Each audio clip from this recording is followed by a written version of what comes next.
in the city of Valencia. I moved there when I was 10, but before that, I grew up in different towns. There are like an hour and a half south. So yeah, I will talk a little bit about all of them. Well, there you can see a picture of a paella. That's a traditional Valencian paella. And that's one of my favorite spots in Valencia downtown.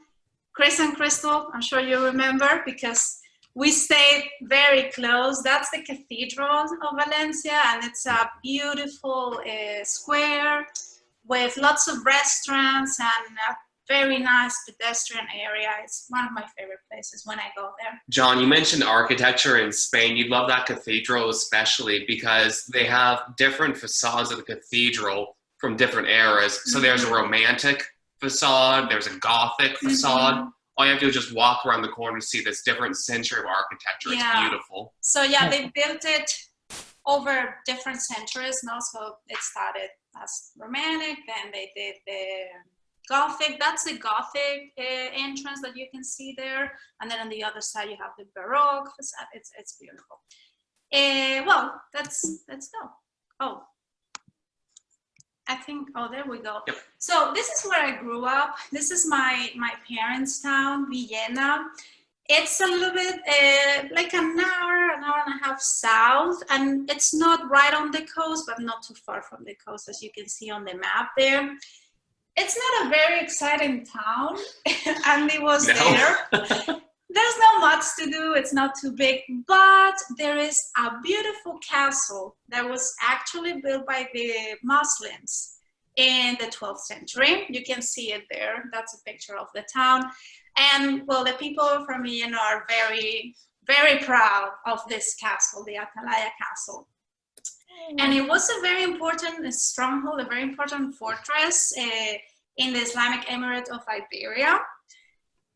And actually, it resisted 3 sieges laid by the King James I, also known as the Conqueror, because he was one of the leaders in the Reconquista. You know that, of course, Katia, you know very well that the Arabs lived in the peninsula for many centuries, but then, well, Christian started like reconquering the territories, no? And finally in the 13th century it became a Christian territory, Villena, and this is an important part of locals there. And actually one of the festivities that I remember when I was growing up, it's called Moors and Christians, and what they do, well, they reenact the battles and the fights they had in the castle, as you can see here. Okay, so yeah, people dress up, they go up there and they do like this big show, this big well, reenactment, and it's actually a lot of fun. So I brought some pictures here of one of the most important for locals in Villena is this festivity, no? And they live like all year preparing for this, and they spend, I don't know, a lot of money on the costumes, as you can see, and they enlist in these comparsas or associations that represent either the Muslim or the Christian regions. So there is 7 Muslim and 7 Christian regions. And some of the costumes are just stunning, they're beautiful, and they're very proud, no? And I don't know if you cannot see in the picture, but the whole town goes there. They go outside and they put chairs along the streets, and they see these people like walk and walk and walk in all the different costumes for hours, and they love it. They love it. When I was there, yeah, I remember at first, you know, it's fun, but then it lasts like 5 hours or so. Oh my God. I remember I went there with a friend of mine when I was a bit older, and we sat there, and then we wanted to go out or something. I was like, I'm going to bed. This is too so much. But no, it's a lot of fun.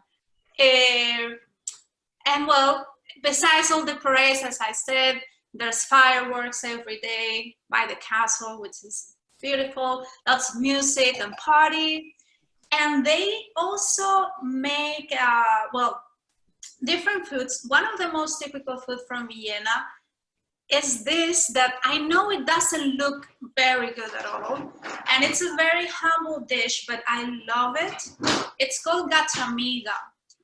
And they make contests during this week of the festivities. As you can see there, people prepare their own and they taste it to see which one is the best. And what that is they saute garlic cloves with ñora. Ñora, I don't know if you're familiar with this, Ana Maria. It's like a sweet pepper. You can find it in some Latin stores. It's a dried pepper. Imagine like you get like guajillo peppers in like the Hispanic aisle of the grocery store. Yeah, but it's sweet. It's not spicy, but it has a lot of flavor. So they saute the garlic with that and some olive oil. And then they add flour, just flour and water and salt. And they cook the flour. It takes a long time to make, like more than an hour, and you have to be constantly stirring until the flour gets solid, and it gets like the texture of I don't know, like a Spanish omelet almost. And you flip it like, you know, like that. But it's just that, very, very humble. It was well, something they ate, you know, for a lot of people with just flour and water. And then you serve that for the festivities with some sausage or some embutidos, like some local meats. And I remember that it was tasty. I want to make it one day, but I love it. Yeah, it's not easy because, as I said, you have to be stirring and stirring and stirring. Yeah. Okay, so that was where I grew up my first years. Then we moved to Elche. Elche is it's a bit bigger. It's also in the Valencian region in the south near Vienna, but closer to the coast. And I love it because, as you can see in this picture, Elche, they say it's the city in Europe with the most palm trees. Ooh. It has this big palm grove called El Palmeral, which is a World Heritage Site. And I remember there's a little river. You know the rivers in Spain. They're not rivers. We don't have a lot of water, especially in that area in Valencia and in the south. But it's a tiny river surrounded by palm trees, and it's just beautiful. So I spent there a year, and I have good memories of this town. One of them was a trip we took to Tabarca, which is a tiny island near Elche. As you can see, that's the whole island. It's pretty small, but it's beautiful. It's a protected marine reserve. It's a popular destination for people who go there to snorkel or scuba diving. And it has the most crystal clear waters I've ever seen in my life. Not the Caribbean, I'm sorry, but those on the Mediterranean are for me, the best, one of the best beaches I've seen. And well, you can see it there, no? And fun fact is that it's so small, only 60 people live there throughout the year, only 60 residents. But in summer, of course, it's a popular destination and they receive thousands of there.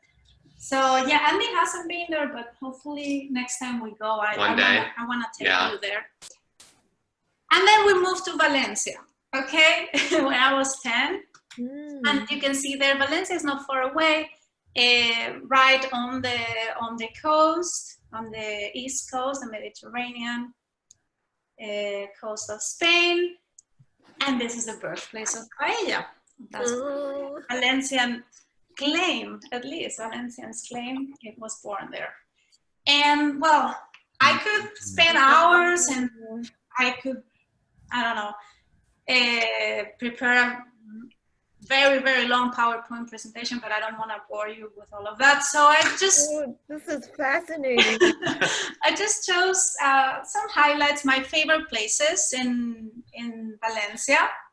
And I think Andy agrees with me. This is one of our favorite places, is the market, the central market. Mm. It's beautiful, just the architecture of it. Mm-hmm. It's well, one of the most representative works, a jewel of Valencian Art Nouveau. As you can see on the picture here, well, on the left, you have the outside and the inside. On the right, with that huge dome, lots of natural light. And yeah, it's a very popular destination for tourists, but also locals go there and shop their groceries every day. Well, just a couple of pictures of what you can find there. You can find anything you want. Rick and Crystal can tell you, they were there too. But from fresh fruit and vegetables, fresh fish and meat to the jamón that Andy was very impressed with. It's the best thing in the world. It's like prosciutto, but a million times better. Yeah, it's Iberian ham, and you can buy the whole leg, as you can see hanging there, of the pork, and well, lots of cheese. That's one of my favorite. La Boutique del Queso is the cheese boutique. They have anything you can imagine there. I've never seen such a fancy supermarket. Yeah, and the good thing is that it's not expensive. You know, it's not like a gourmet place that no, you can buy there. It's fantastic. We've smuggled a lot of food back from this market back to America. Yeah. Okay. Then, well, of course, as I told you before, the cathedral and the old city. I love the architecture, the narrow streets with almost no cars. You can see the bikes there, the people just walking and enjoying the city. That's one of my favorite parts of Valencia, downtown. Wow. And then, well, actually the downtown area in Valencia is one of the biggest in Europe, they say. And it's pretty cool because you can see here these towers. There used to be a wall around all the old city in the medieval times. And those are two of the gates of the wall of the old city that remain today. And we call them the towers, las torres de Quart y de Serrano. So yeah, I don't know. I just like to picture Valencia in the 13th or 14th century, like entering the city there. But they're in very good state. And yeah, you enter, and on the other side you have all the little streets, and outside of how the city grew over centuries until today. But yeah, it's pretty cool. And then, I start quickly about that. Okay, the Albufera. This is a lagoon, a sweetwater lagoon that is nearby. And this is where you can find the rice fields. It's also, a protected natural park. You can find lots of birds and fish. It's very nice that they do boat rides. And if you go there, I recommend that you do one of these boat rides at sunset, because it's really beautiful. And here at the bottom right, you can see one of the traditional fisherman houses in the area, una barraca. And this is where paella originated. And as you said, Chan, at first it was a very humble dish. No, they cooked the rice because that's what they had in the fields, and with whatever they have at hand. No, the first recipe of paella, or that's what they claim at least, is what we call the Valencian paella. And this one Generally has chicken and rabbit, sometimes duck, it depends, snails sometimes too, green beans, lima beans, and or artichokes depending on the season, if they're in season, and saffron and rosemary. Saffron's really important, the more traditional ones too, because it gives it that like typical like yellowness to the rice that a paella is so well known for. We're making the black rice, so obviously you won't see the golden, but for a typical one, it's crucial to it. Yeah, and another thing, another important thing is that, well, the traditional at least, is cooked on wood fire. Today, unfortunately, we cannot do that because we have a glass stove. But yeah, that's the original recipe. But then, of course, it evolved and they started, well, adding fancier ingredients like seafood paella, as you can see there, with shrimp or mussels or whatever. And then on the right, that's basically the same as a seafood paella, but it's called señoret. That in Valencian language means like Mr., like the Lord or something. And it's like yuppie. Exactly. For fancier people, everything is peeled. So all the seafood is peeled so that you don't have to get dirty or, you know, waste time peeling the shrimp and all of that. So that is some of the seafood paella. Then, well, in the rest of Spain and in other countries, of course, they started cooking mixed paellas with meat and fish, or only with meat, and many different recipes, as you said, Jen. And then another two varieties. So Valencia, on the left, you have fideuà.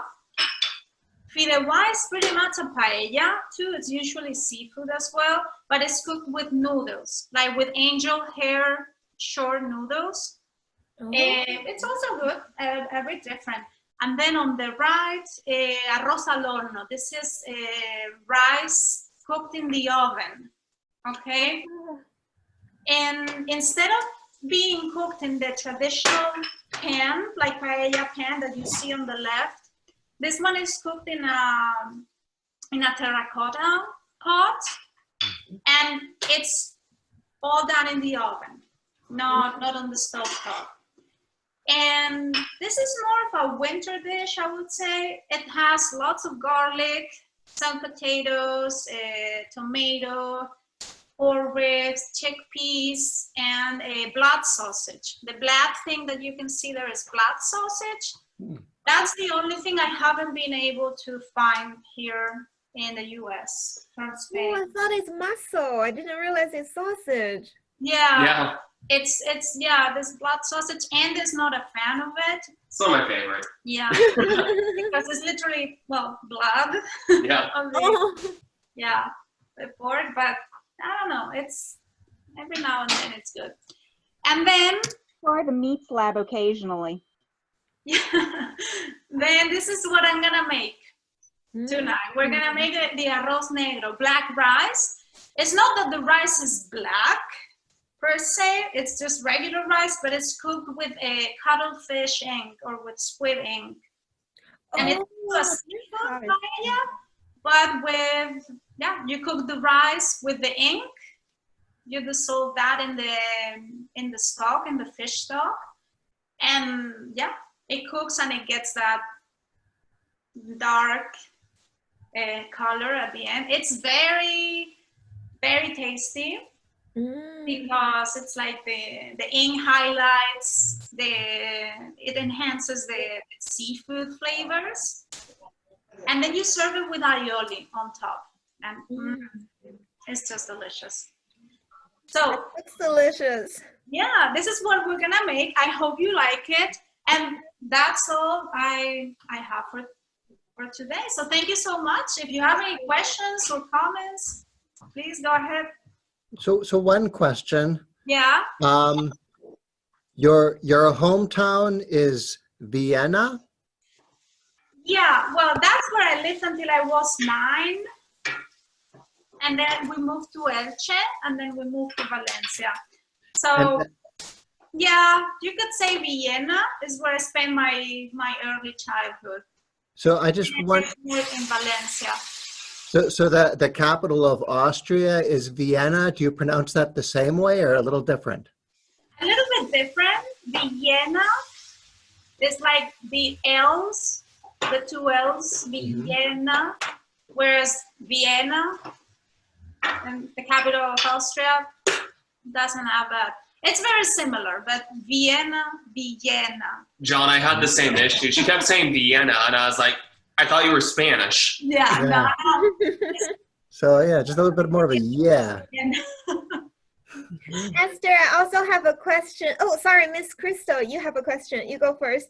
Well, thank you. Just a comment, Esther, on as far as the blood sausage.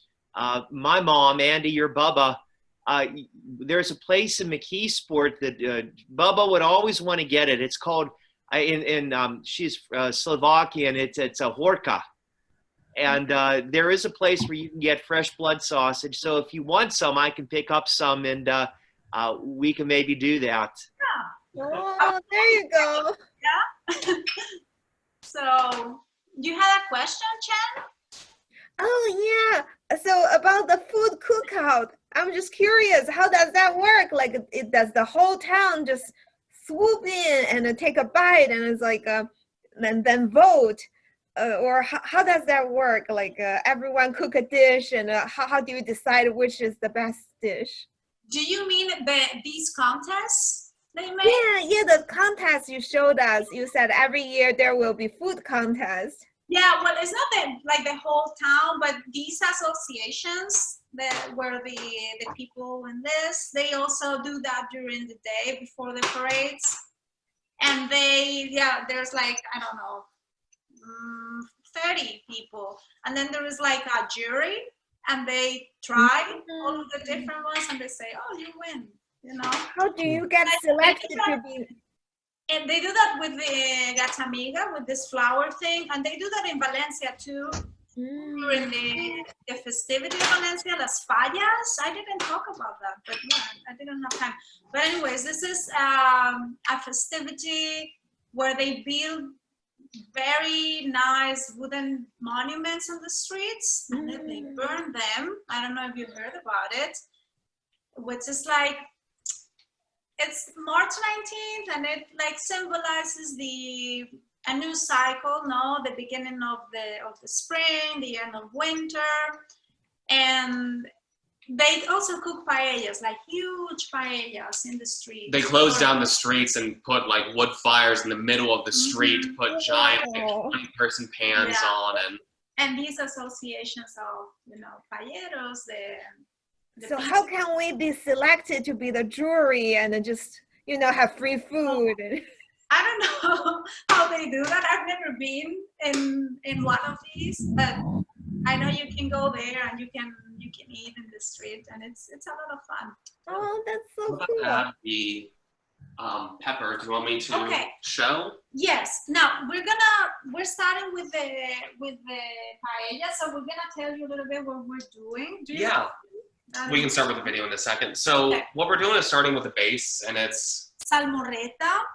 So this is like a sofrito that we make for the seafood paella, for this arroz negro, and it has red pepper, tomato. So the red pepper is diced, and the tomato is grated with a cheese grater into a bowl, and you just put the juices and pulp that goes through. So we are like sauteing that. You can see here. Not my face. Oh, okay. The red pepper with the tomato and the garlic. Can everyone see that? Can you see? Yeah. Okay, great. Okay. And did you add already the garlic, but not the. Yeah. Okay. Here we have the ñora. This is the sweet pepper. And we're gonna add this at the end because that burns very, very easily. Oh. So we'll add it at the end. And this is gonna make like the base for the paella. This with the seafood stock. So that would be the first I'm gonna add it actually. So step. I'm gonna We're go gonna in. add this. Yep. Okay. So now we add the pepper. And we cook it for like a minute or so before it burns. Mm. And then The we're pepper. gonna The pepper already looks very good. the flavors are really good. And we're gonna mix that with parsley that we have here. Oh. And blend it so that when you add it to the paella, it's gonna be easier to mix with the stock. You serve with the rice, you'll see soon, but you kind of let the rice absorb the flavors of this, of the samarita, and then you add all the broth in to help it, of course, cook and it gets more flavor. Mm. So Andy, I know Pittsburgh also has a lot of interesting cuisines. When you cook paella, did you like incorporate any of the Pittsburgh flavor into it, or? I have not put French fries and coleslaw on top of paella yet, but maybe one day. That's No, not. for me, it's been fun. I kind of had the revelation that paella, to what everyone said before, is more of a cooking method and less so of a dish. You don't eat paella, you eat, paella con pollo, paella con pato. It's you have it with different things in it, and it's simply the pan and the cooking method of it. That being said, I haven't experimented too much, but it's a dream of mine to do a Mexican-inspired paella. Oh. I'd love to do it where, you cook the rice down with, some jalapenos and, maybe some slow roasted pork, Mexican style, and then top with some pickled red onions. It's interesting. You can do so many different flares of it because it's essentially a pan and a cooking method. If you can do a chorizo paella, I don't see any reason why you can't do a kibasi and pierogi paella. Exactly. Yeah, it would be the Esther Andy paella. Yes, exactly. So it looks like Esther, 1 second, let me get the phone. We're trying to go between phone and this to get all the video. Yeah, thank you. We're gonna put this salmoreta, this type of sofrito, in the blender. Yep. Okay. Esther, your pan is so shiny. Oh yeah, I guess what I was saying, this is a typical paella pan. Yeah. Oh, wow, you have a paella pan. That's cool. Yeah. We bought that in Spain. Actually, we brought it. Mm-hmm. And yeah, this is a paella pan. It's basically a round pan with two handles, one on each side. And this one has enamel, and that makes it, well, a bit easier to clean, but also the one without enamel, remember, and it makes this socarrat. Socarrat is like the bottom of the paella. Gets super crunchy, the rice. It's like the perfect amount of burnt. Yeah, just a little bit, but not too much, and that's really good. Yeah. I love it. But this Nice. unfortunately doesn't make that. Well, I need to blend that real quick because I'm going to mute for about 5 seconds. Oh, okay. Okay, we'll just talk among ourselves.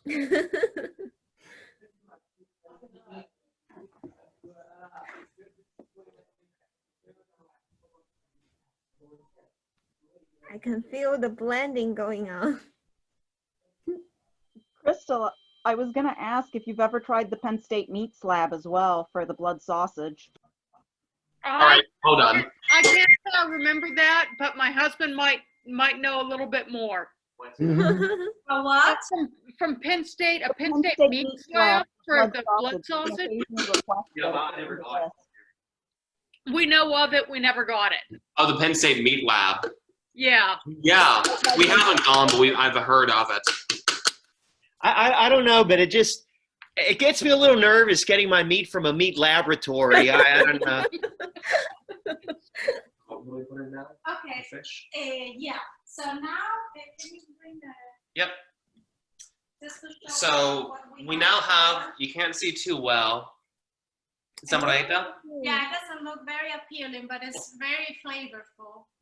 Oh, so is that the squid ink or? So that is the sofrito that we have blended here. Oh, Add okay. them to the broth. Well, Then, can you show Okay, us? so yeah, so next up we have this here. You can do different types of fish in it.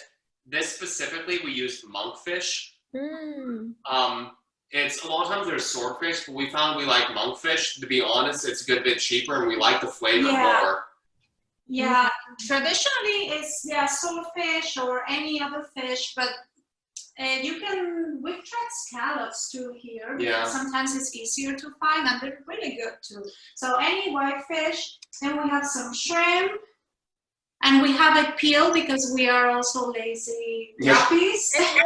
You are royal and rich people. Yeah. We also have some squid, both the tubes and the tentacles. Yeah, calamari. Yeah. But So the next step then, I believe we're going to be adding the then- fish. Yes. So we're gonna add a little bit of olive oil. Mm. And okay. Turn it So back. for people who don't have a paella pan, does it mean we can't really make real paella? Oh no, you can use a regular pan. When I didn't have this, I You can use a skillet just Yeah. as easily. exactly. Mm. It won't look fancy, or maybe you won't get that crusty rice. Oh. This one with enamel, it's not that easy to make that crusty. Mm. I will say though, on Amazon, if you're ever curious, a paella pan is not very expensive. You can get it pretty easily. Mm. So, All right. Do you want to add the fish then? Yeah, let me move this a little bit. So Esther's just draining the monkfish a little bit. We've had it cut for a little bit now. Then we're just going to add the fish and then start cooking that. Oh. Oh, I can hear the sizzling sound. Yeah, you can hear the sizzle. Yeah. So that is the monkfish. Yeah, the squid as well.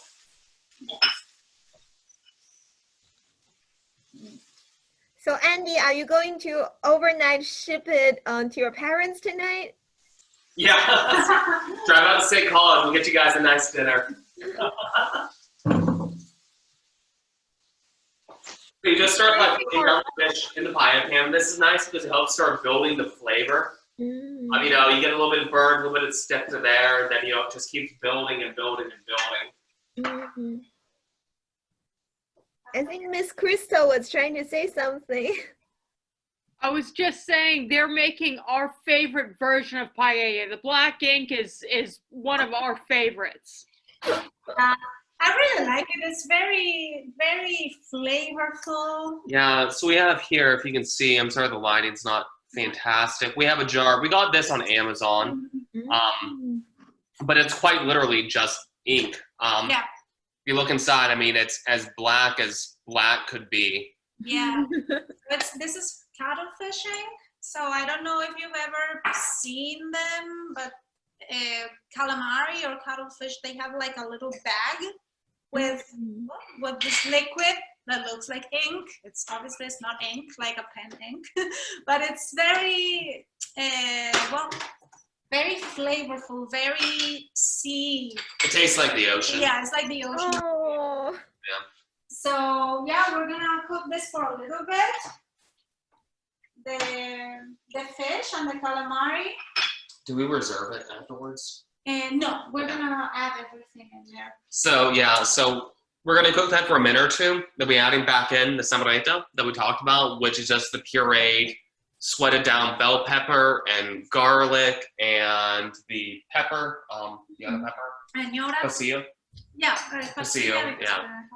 But Mhm. yeah, that, and we add that and the rice, and we will mix a little bit before we add the stock with the ink. Yeah. Mm. Okay, and then yeah, you will see how when we add the ink, everything will turn black. Almost immediately. And, yeah, almost immediately, and it looks kind of weird because you say, "Oh, am I gonna eat that?" But it's delicious. It is delicious. Good, yeah. It's the second time we see how pepper can turn into paste. I think Anna Maria did a Honduras cooking, and she also tried to cook sweet pepper into like a paste-ish Oh, wow. Sorry, Anna Maria, what's it called? I forgot. That one was the frijoles guisados. Wow. Okay.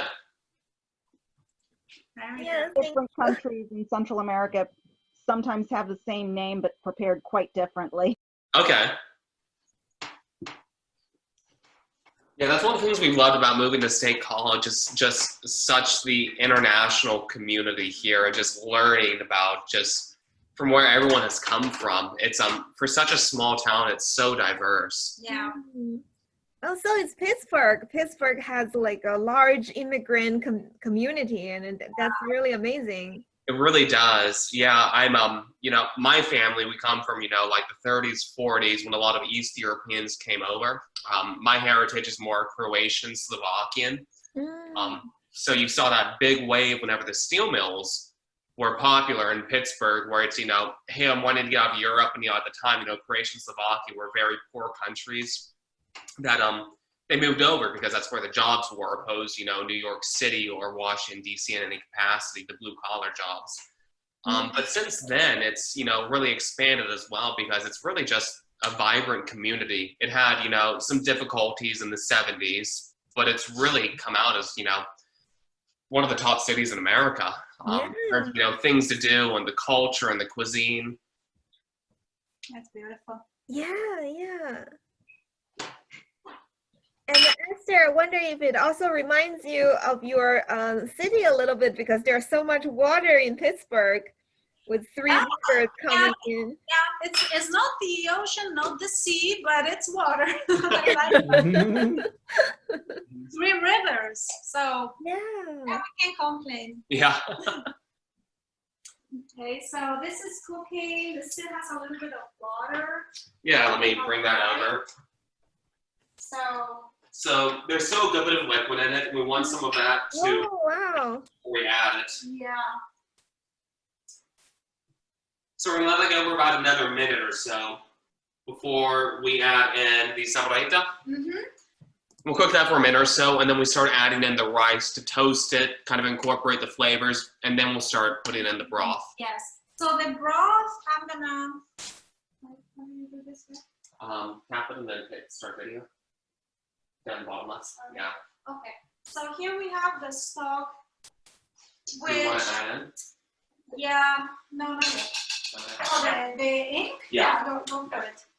So this is just a stock we bought at Wegmans because honestly, in Spain it's so easy to find like fish bones and fish scraps to make stock, but here you can really find much. So it's easier and also cheaper probably to buy the seafood stock. So now we're gonna add in the actual ink. The ink. Everyone can see that. Yeah. So we're gonna mix that with the stock. Oh, wow. I actually didn't know there is seafood stock. So you can see how quickly that became just jet black. Yeah. So now we mix it a little bit. Just hold it there. Yep. Okay. And this is getting there. And we do that because we used to just add the stock in and then add the ink in. But the whole point of paella is to stir it as little as possible. It's essentially the opposite of risotto. Exactly. Yeah. So we started doing that and stirring in the ink to incorporate it, but we realized that, we were just stirring it more and more. So we started just doing the ink with the stock before adding the stock into the rice, just to try and limit how much we move the rice. Because the more you stir it, the more of the starch you release. And you essentially just want to keep all the starch within the rice. Oh, I see. Yeah. So Paella should be dry. No, you don't want it to be creamy. You want the rice to be loose and So now we have, dry. Esther stirred in the samarita that we talked about. That's the puree, sofrito, which is puree bell pepper, basil pepper, garlic, parsley. oh, all the good stuff. It doesn't look very appetizing, we realize that.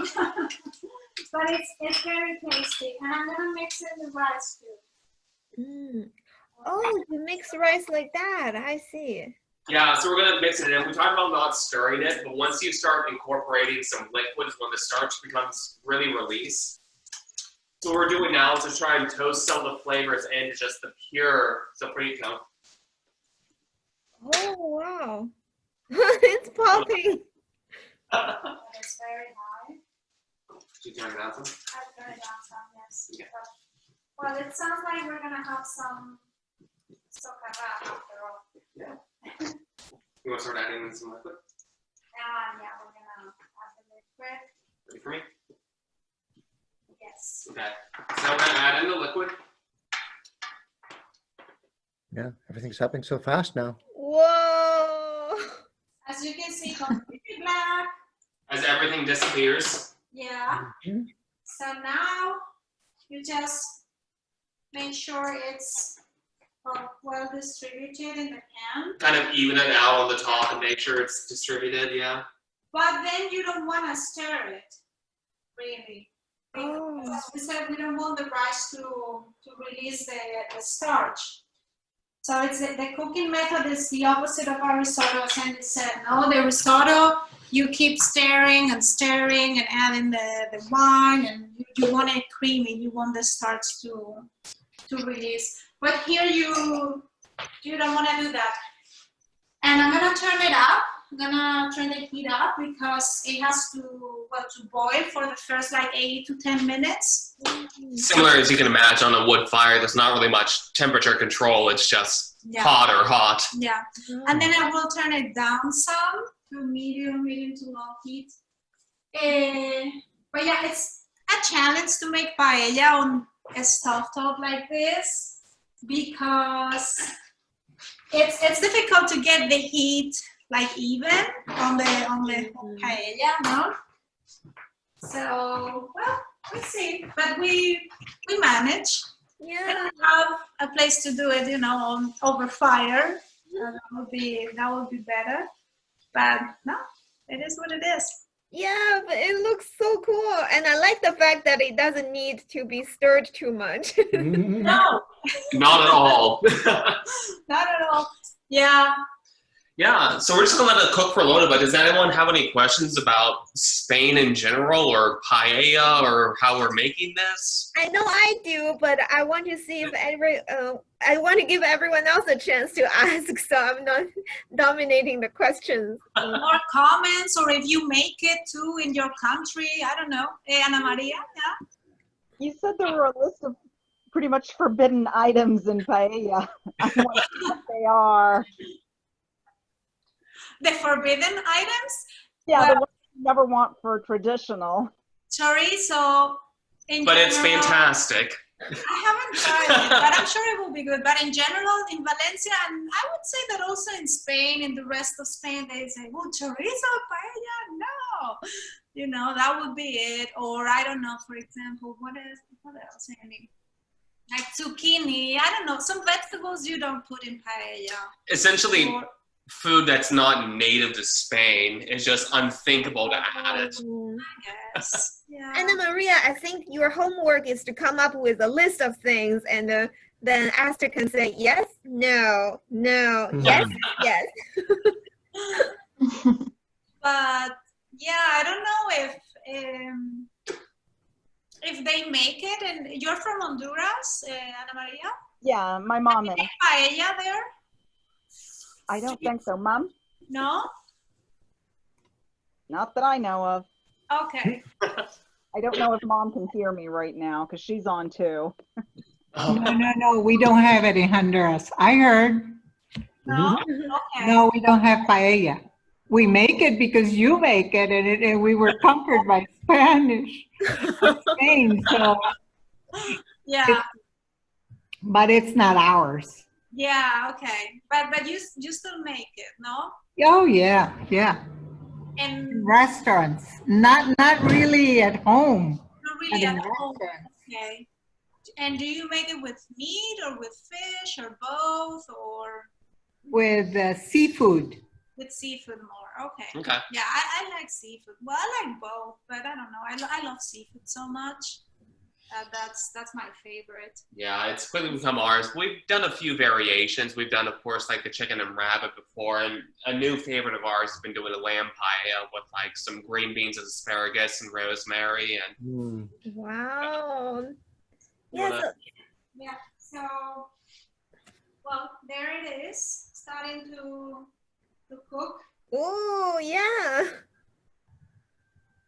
Boil some, and we're gonna let it cook there and hide it for a little bit. Yep. And then you'll see in a few minutes that the rice is going to start poking through on the top, and then so it's starting to absorb all the flavor, all the liquids. Yeah. So I have a question for Esther, Andy, and Hadija. So three of you all mentioned you have tried paella before. I just wonder what's the first time when you tried it, and then how did you start learning cooking? Like, did you learn from your parents, or how? Esther, do you want to start? Yeah, well, I learned from my parents. My mom is the one who used to make it. And back in the day, we would go there with my family and my aunt, and we would have a wood fire, and that was the best. Wow. Best. It really makes a difference if you cook it there. But yeah, then also, watching videos and different recipes, because I like mixing stuff. And if I can find here a type of fish, we find monkfish. That's perfectly fine, and it's even cheaper. So I don't know, a little bit of here, a little bit of there, So in your house, there is a wood fire stove. No, that was one of my uncles had like a country house, and they would have a fire. Oh, that sounds so nice. And my house, unfortunately, no. But when we used to go there, like for a weekend or something, and get together, that's when we could make it like that. That was really good. Oh, nice. Yeah. Andy, what about you? When was the first time you tried paella? So my first time trying paella actually was back when I was living in West Virginia, which is like the last place you would think to try paella. When we met. But that's when we met. We were both studying at West Virginia University, and we had just recently started dating. And I'm the cook in this relationship. I love cooking. Yeah. So I made her a few dinners, after a few dates and everything. And then she said, let's, come over to my place. I'm going to make you paella. She actually made me this exact one with black rice in Spain, they actually sell squid ink in little, essentially soy sauce packets like you get from a takeout restaurant. So she had smuggled a bunch of squid ink takeout packets back from Spain. I picked up some fish from the store and made me the black rice, which I'm kind of an adventurous eater, but I was terrified. This is like my first meal with her. She goes, yeah, I have squid ink rice, and it was a little terrifying. Yeah, thankfully Andy is adventurous, and you try everything, and you're not very picky. So yeah, he loved it. I was like, oh. Yeah, and she did an amazing job. Obviously, it kept me around. Oh, that's so sweet. Yeah. That's so sweet. Yeah. Hadija, what about you? Did you try paella in Morocco or in Spain? No. The first time I tried paella, it was in Madrid when I traveled there. And I like it. It was, I think, the seafood paella. I have a question. Does the paella of Valencia is different to the other one of other cities, or the same? So in Valencia, we make many different types, but like the original or traditional recipe is the one with chicken and rabbit or duck. That's like the traditional recipe that is called Valencian paella in Valencia. Then maybe you go to a restaurant in Pittsburgh and they call it Valencian paella because, I don't know, it's famous that, the paella was a dish from Valencia, but maybe it's not that recipe, it's a different one. But we also make the seafood, we make all the pictures I show you. So we make many different types. Yeah. And even within the same region of Valencia, if you go a little bit north or a little bit south, you have different variations with different ingredients. But yeah, seafood is one of the most populars and also one of my favorites. And this one, Yeah. the black rice. And are you using to eat it as a dinner dish or no time exact? You know? That's a good question. In Spain, we normally eat this as lunch, but you know that our schedule is pretty different. So our lunch is like a 3 o'clock or 2:30 p.m. meal. It's So not, after siesta, I think so. yeah. After siesta. Sorry. Oh, the siesta? Oh, after siesta. After taking siesta, I think. Yeah. Siesta. But yeah, now we make it for dinner because, well, we met in the middle, no, Andy? I've Americanized her, is what Yeah. she's trying to say. Yeah, a little bit. Now we don't eat at 10 p.m. at night. I don't like eating that late anymore. So We have a good like Yeah. 7:30, 8 p.m. Yeah. dinner. sometimes 7, sometimes 8, something like that. But yeah, in Spain, it's funny because if you go to a restaurant or something, you will only see tourists eating paella at night, like at 7 p.m. or the locals eat paella for lunch, like at 2:30. But as I said, I'm also pretty open-minded, and Yeah. I got used to this schedule. So Yeah. for dinner, it is. Yeah. It's great. And Chen, I have a question for you. Yeah. What Yeah. about China?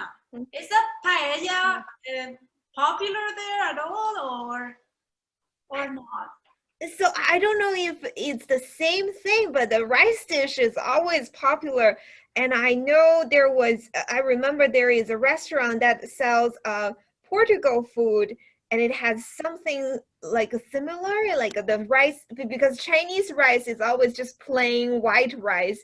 But I remember when I went to that restaurant, they have flavored rice, like what you are doing, like with squid and with like a pepper, with all sorts of flavors. And then later people introduced me to some Spanish rice. I was just like, wow, people in the other side of the world sure are very creative with rice. So that's really cool. I'm so glad I got the chance to learn from you. One thing I will say too, Chen, I realize it's not Chinese, and arguably, I'm sorry, I'm kind of ignorant to the Eastern cultures. I don't know a whole lot. This might be more Japanese, but we use sushi rice. Oh, nice. I heard it's really good because the texture is really, really good. Yeah. Yeah. So The best rice to make paella, they say it's a rice that is called bomba rice. It's like bomb rice, and it is a rice that takes a long time to cook, and it doesn't release the starch. So that's why it's supposed to be the best for paella. But we found that at Wegmans, and it's what, a half pound, like $10 or something like that. where it's like, It's outrageous. It's very expensive. And in Spain, you can find that for, I don't know, 2 pounds for €2 or something like that. So, but the key of it is that you want short grain rice. Yeah. So essentially the opposite of basmati. yeah. So You we want found that. long grain. Yeah, so we found that sushi rice is the shortest grain we can find here at a reasonable price point. So that's what we've been doing, and it works out. I mean, to be completely honest, we've made better paellas with sushi rice than we have with like the rice we've taken back from From Spain. yeah. Oh, wow. That's so interesting. Yeah. Yeah. And so I also have a question, like what's your for you both, like what's your favorite food in Spain? I know probably it's paella, but is there another answer or? That's a good question. That is. Well, this is one of my favorites. Also, from the region of Valencia, there's one of my favorite dishes. I don't know if you like it that much. The allipebre, remember? What's that again? So it's like a stew made with eel, because in this lagoon I showed you before, they're eel, like freshwater eels. Oh, And wow. this is like a stew made with lots of garlic and lots of paprika and some cayenne. So it's a little spicy. And As a foreigner, it was unique to try eel, but it was good. I really like it. But eel, it's something that either you love or you don't like at all. No, because it's a little, the texture I can see that is very, like a little slimy. No? Yeah, slimy. But it's super flavorful, and it's cooked with that, a little bit of potatoes, some almond, and all cooked in a clay dish for a long time. It's really good. Do we put the shrimp in? Yes. Okay. So sorry to interrupt, but we're going to start adding in the shrimp now. Yeah, so we don't want to cook the shrimp for a very long time because they cook pretty fast. Oh, okay, that's good to know. Yeah. So Esther's very artistic with it. She always makes it look very pretty. Not really. Well, we saw the supermarket in Spain. We know how artistic people are. Yeah. Not really, but you know, I don't want to dump them there. Yeah, of course. I'm gonna do shrimp like So like we have plenty of shrimp. So we'll let the shrimp cook as the rice continues to cook off. Yeah. Exactly. So it's getting there. You can already smell it some. And the shrimp, of course, cooks pretty quickly. We don't cover it though, so a little bit longer than you might expect shrimp to take. But it's nice because there's still enough liquid in the rice, so we want to make sure that it's a pretty delicate balance of making sure the rice absorbs all the liquid and the sobarat forms, and not overcooking or undercooking the shrimp. Yeah. I turn the heat down a little bit. I can picture you two start a side business and just sell paella, and Andy already know how to do advertisement, so. Andy is the cook. He's the chef. I'm usually just sous chef. It's all her ideas though. I just execute them. Oh, that's so sweet. Yeah. Yeah. Andy, do you have a second favorite dish when you went to Spain? What was your favorite? Yeah, so for me, that's top. I said I just love trying anything and absolutely everything I can. One of the things that's kind of funny, it seems like, you know, that something like, of course, the American loves it, but there's something called sobrasada that I've grown to really love in Spain. And it's essentially, it's a pork log, for lack of a better term, but it's mixed with a bunch of garlic and paprika, and it's already cooked down, so you can just take a piece of toast and cut into it and spread it onto the toast. The way I like to put it is, essentially, it's spreadable bacon. It's the best thing in the world. That is tasty. Yeah. But no, there's great sandwiches where you toast a baguette, you put the sobrasada down, you have some fried onions and some other things and some cheese on it, and just a really nice, you know, quick meal. It's nice, you know, to spread some on for toast for breakfast, or you have it for lunch. And it's something unique I have not been able to find in America, which probably contributes to how much I love it, because I can only get it once, maybe a year. Oh, yeah, it seems like everything in Spain is so flavorful and it's so grandiose. It's like even the supermarket looks like a church, and not just one like a simple church. It's like, oh wow. Yeah, no, it is. But no, as I said, that market is, wow. I don't know. It's incredible. It's amazing. Yeah. It's one of the biggest, they say, in Europe. I don't know because I haven't visited many more, but it's the biggest I've seen, and with how much of everything you have, I can't believe it. But as I said, locals shop there, so it's not like only for tourists or a very fancy place. You have so many options that you can find, you know, from very high-end products to everyday, you know, basic needs and everything there in that huge market. And it's nice too, because there's even little stalls where you can sit and eat. So beyond just buying your groceries, you can also meet a friend there and, you know, have a drink and have some tapas. Yeah. So Esther, if there is one thing you can change about Spain and or America, what would you change? Like, what would you change about Spain? What would you change about America? Deep. Where to begin? That is a very good question. I don't know. Woof, in Spain, I would start with, we have so much corruption, but I think that is common to almost every Abolish the country. monarchy. Oh yeah, I'm not a big fan of having a monarchy, but well, it is what it is.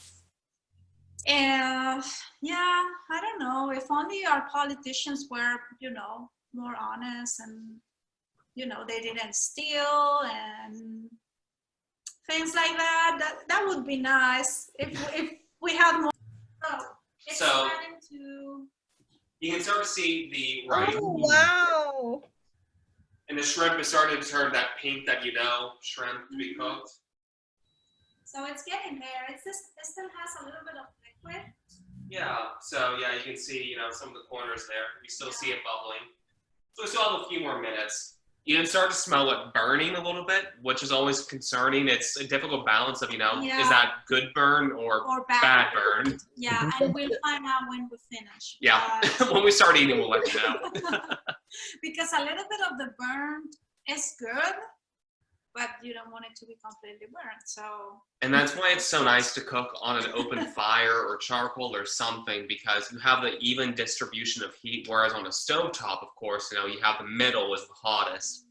And that's the most difficult thing about doing on like a ceramic top range like we have is, do I need to rotate it more or is it flat enough? Things like that. So, by the way, Esther, I think I learned that the traditional way to eat paella is to eat from the pan using a wooden spoon. Is that true? Or? It is true. Yeah, that's the traditional way. Nowadays, well, it depends on the person too and the preferences of the people. But if you go to a restaurant, yeah, you can still do it like that. Or as I said, Nice. if you want a plate, you can say no, can I have a plate, and they will give you a plate. But yeah, that's the traditional way to eat from the pan. When my family came, we made them eat from the pan. Yeah. Nice. So it's kind of like a family gathering. Just everyone takes a meal and pass it around. Yeah. So it's like friends or family gathering, and they sit around the paellas, and you eat from your little, like your little patch of rice, and you keep eating. And yeah, fun fact too is that paellas, it should be a thin layer. It should be a thin layer of rice. So if you go there to a restaurant, you might see that they bring you like something huge for 2 people, but it's because the layer of rice is really, really thin. Like 2 grains Yeah. deep. So yeah, I remember when you and I were there the first time, I was like, oh my God, that's so big. But then there's no really a lot of rice in there. Yeah. But you see it and it's. You come out and you're just so intimidated by it. Like, dear God, that's enough for 6 people. There's no way we could do that. And then you eat the whole thing. 15 minutes later, and it's empty. So they're like a New York style pizza, not Chicago style. Exactly. Yeah. Exactly. So yeah, it's getting there. I think another thing I read is, oh, sorry, Andy, were you trying to show the video or? Oh, no, I was just taking a look. No, please go ahead.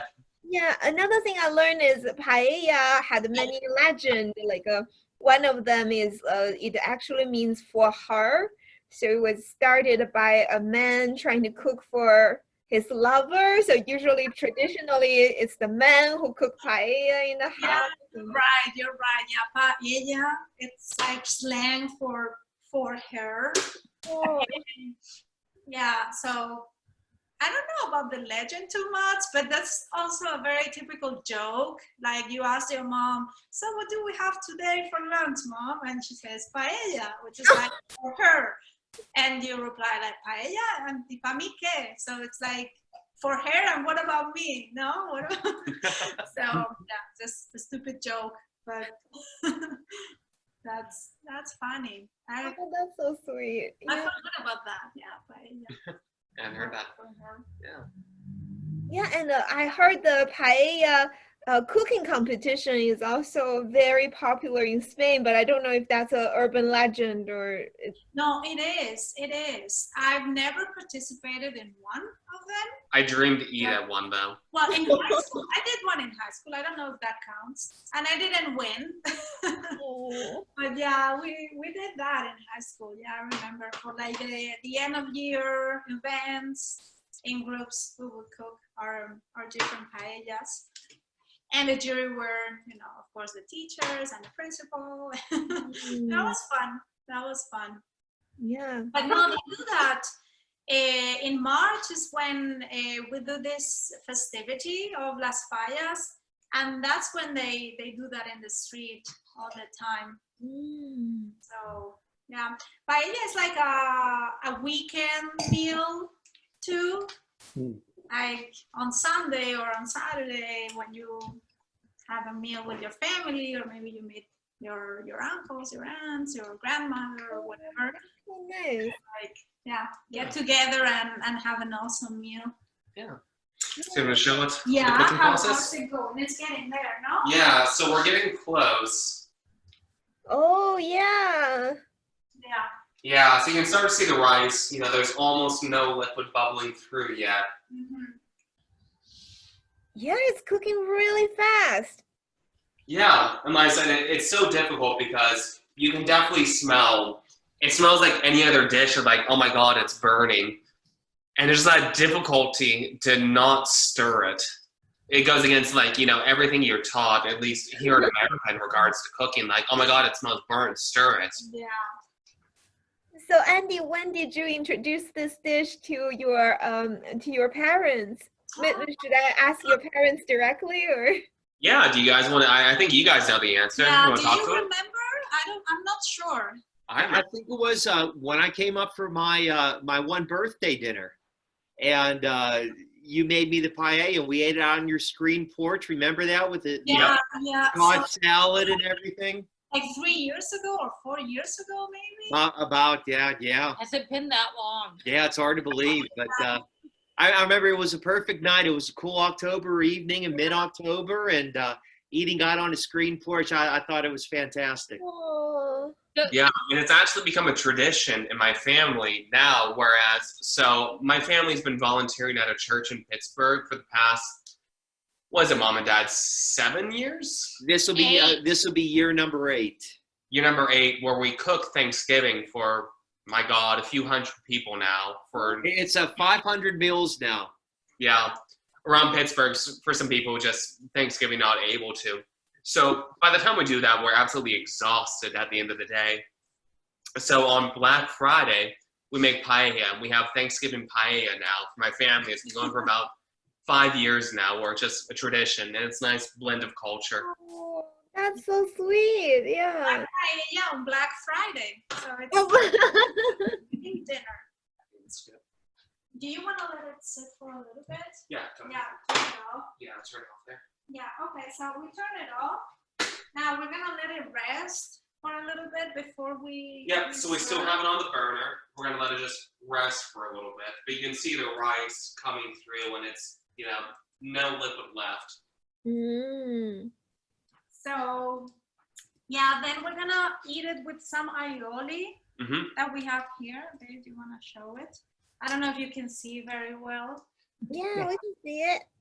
Yeah, a little bit. I'm sorry. I don't want it to spill over the side. Yeah, well, it's like a garlic mayo, we could say, no? Yeah, definitely. With garlic, some vinegar, some olive oil. Yeah. A little bit of lemon juice. Yeah, so An egg. you essentially blend with an immersion blender some minced garlic, a whole egg, salt, pepper, lemon juice, a little bit of white wine vinegar. And then you start pouring in a little bit slowly of vegetable and olive oil mix of half and half. And just go until it emulsifies. And yeah, it's fantastic on this. It brings a little bit of brightness to like the heaviness that is, with the squid ink and the fish and everything. Yeah. And fun fact, in Spain, some chefs will become offended if you Yeah. ask for it. Oh, really? Why is that? We went to a restaurant with some friends. In Albufeira. Yeah. Oops. Yeah. Fire alarm. I guess we have to open a window or two because It happens. Yeah, it happens. yeah, we went to this restaurant and we ordered a couple of paellas, one of the meat and one of the black rice. And it's really good with aioli. We like it with aioli, and of course we order. We ask the server, can you bring some aioli, some the garlic sauce? And he was so offended. This is so good. It doesn't need any aioli. This is kind of like some American chef would be offended if you ask ketchup for the Yeah, and we were like, okay. burger. Yeah, it's like asking for ketchup with a steak, apparently. But no, it's not. That was that chef, because I've been to other restaurants and yeah, they totally can serve it with that. I think you mentioned this was in Albufeira, which is like birthplace. So it's, very much like, this is where it came from. Yeah. We own this. You don't need anything. It's just so flavorful that you don't need it. Oh, then you should not tell him you cooked the paella with sushi rice. Yeah, or that one I raw know. fish or whatever, but no, it's fine. So, I'll serve it. You wanna? okay. Yeah, are you gonna serve it already? Or are you gonna let it rest for a little bit? Oh, are we past time? Oh, it's 2 minutes. Oh, no worries, no worries. Another several minutes to serve it. Yes. Oh, sure, absolutely. And I also hope we can take a group photo together. Oh, yeah, we'd love that. Okay. Yeah. Yeah. Do you have any other questions or comments or something? I'm sure we do, but I will pass the imaginary microphone to everyone else. So, Idea, do you have any questions? I don't have any question. I just would like to thank you for sharing that with us. And I just and also I like gamba salaihia. It was very very delicious. Yeah, gamba salahillo. It's shrimp with garlic, like in a garlic. Yes. Yeah. I guess Esther I like it too. is requesting another event. Maybe next time. Yeah, sounds great. So Esther, do you want to do a group photo together, or We can do that. Should we have paella in the picture or not? Or sure, just that'd be great. Yeah. okay, do you wanna do this? You can brave. I lost well. Okay. I got it. Okay. Photoshop it. Hmm. Yeah. Khadija, I'm so glad you can join us and can be in our photo together. Oh, Anna Maria's internet Yes, is working a little funny. Oh, she's back. Yay. Inviting us, Chen, to do this event, and thank you for organizing all this cultural exchange. Oh, Nothing. thank Yeah. you for teaching us. We love, I mean, There it's we go. such a fun activity to, oh, look at that. Okay, nice. yeah, it's okay with everyone. I will say 3, 2, 1. I will take a snapshot. So 3, 2, 1. Ah, Andy, you look so good. And I really think you should open a restaurant. One day I'd love to. I think he should. He should. No, he's a great cook. Yeah, and we would all go to your restaurant and we will have a cookout, and I will ask all State College vote for you to be the best paella of State College. And so now, Esther and Andy, you can just sit down and eat that, and we'll just quietly watch you. Just pretend we're not here. So there we are with a finished paella. Oh, look at that. That looks beautiful. With the aioli and wood of parsley on top.